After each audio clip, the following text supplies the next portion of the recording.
Rule of double jeopardy. Double jeopardy का जो rules हैं, a person who has been face trial in the court of competent jurisdictions, अगर एक मुलजम या एक पर्सन वो ट्रायल फेस कर रहा है कॉम्पिटेंट कोर्ट ऑफ ज्यूरिडिक्शन जो है,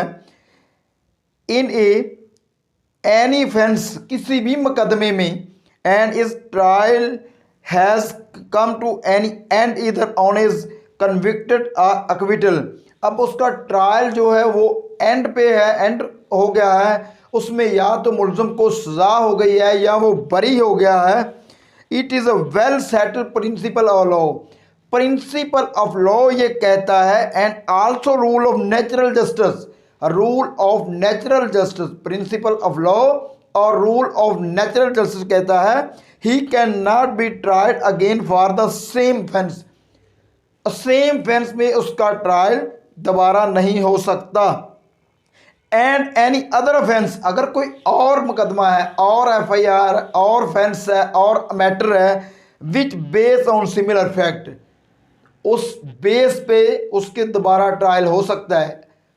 और नेक्स्ट पॉइंट जो है वो असेंशियल्स हैं of the double जेप्टी।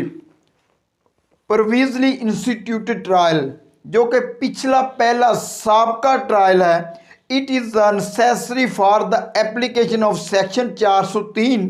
Date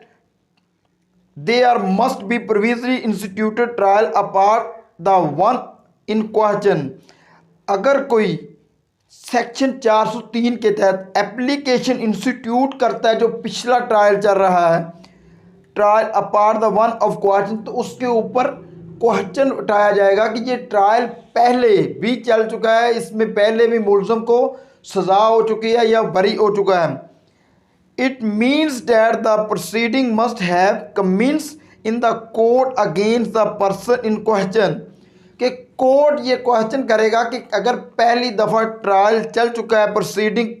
commence हो चुकी है, कंप्लीट हो चुकी है, against whom the court has taken cognizance, अगर उस कोर्ट की कोग्निजेंस है, उस कोर्ट का इख्तियारात हैं जिसमें पहले ट्रायल चला, of the offence and issue process, उस ऑफेंस का ट्रायल चलने के बाद कोर्ट ने तमाम तर प्रोसेस को मुकम्मल करने के बाद या तो मुलजम को बरी कर दिया या सज़ा हो गई, तो उसका दोबारा ट्रायल नहीं चल सकता। सेमनेस ऑफेंस इन बोथ ट्रायल, अगर दोनों ऑफेंस सेम नेचर के हैं, सेम हैं, तो उनके दो ट्रायल चलेंगे या एक चलेगा। A offence and the set of fact relating to the offence must be same in both trial. Same offence mean the same act or omission a made punishable under the same provision of law.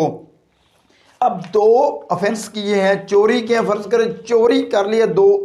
FIR हो गई है, तो उनमें same offence है, same act किया हुआ है, तो क्या उसमें दोबारा भी मुलजम को दूसरी दफ़ा सज़ा होगी या बरी होगा। Punishment under the same provision of law, law कहता है कि अगर पहले में सज़ा हुई है 3 साल, तो दूसरे की अगर 3 साल होगी तो वो डबल सज़ा 6 साल करेगा, नहीं, वो 3 साल दोनों ट्रायल में अगर सज़ा हुई है तो वो 3 साल ही सज़ा रहेगी। कंपिटेंसी ऑफ कोर्ट, अब कोर्ट की कंपिटेंसी क्या है। एक कोर्ट ऑफ कंपिटेंट ज्यूरिडिक्शन, आया कि वो ट्रायल जो चल रहा है वो कंपिटेंट कोर्ट की ज्यूरिडिक्शन है, which has legal authority under the law of the land, अगर लॉ ने उसको अलीगल अथॉरिटी दी हुई है टू डिटर्मन करे the case on the merit which is brought before it is the bar of fresh trial under section 403। अब fresh trial दोबारा नहीं चल सकता, पहला ट्रायल जो चल वो 403 का will is apply of only where the provision conviction acquittal, पिछला जो पहला साबका था उसमें अगर सजा हुई है या बरी हुआ है तो दोबारा फ्रेश ट्रायल नहीं चल सकता। Has by the court of competent jurisdiction, अगर पहले trial court of competent jurisdiction में चल चुका है, अगर कोर्ट की यूरिडिक्शन नहीं तो फिर वो कंपिटेंट कोर्ट में दोबारा ट्रायल चल सकता है।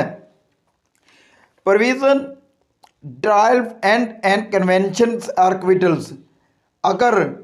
ट्रायल का एंड हो गया, मुलजम या तो बरी हो गया या मुलजम को सजा हो गई। It is necessary that provision trial must be end either order of the conviction acquittal. अब प्रोविजन ट्रायल जो पहला ट्रायल चल रहा था उसमें अगर एंड होने के बाद या तो मुलजम